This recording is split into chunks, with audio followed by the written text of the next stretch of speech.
How to delete your Facebook account. First thing first, head over to your application Facebook and make sure you are logged into your account.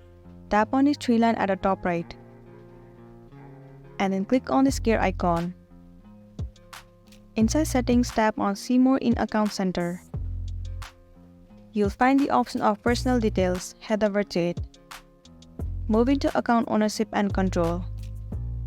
Tap on deactivation or deletion. Tap on your Facebook profile.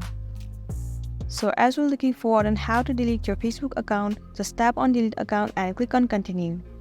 You need to state the reason why you want to delete your Facebook account. You can select any of the reason from here and tap on continue. Once again tap on continue. Now scroll all the way down and just tap on continue.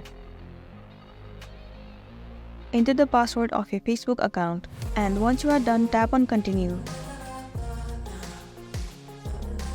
Right here it says if you tap on delete account, first of all your account will be deactivated for 30 days and after 30 days your account will be permanently deleted. So during that 30 days you can still recover or reactivate your Facebook account. If not, after 30 days your account will be permanently deleted and you'll be good to go.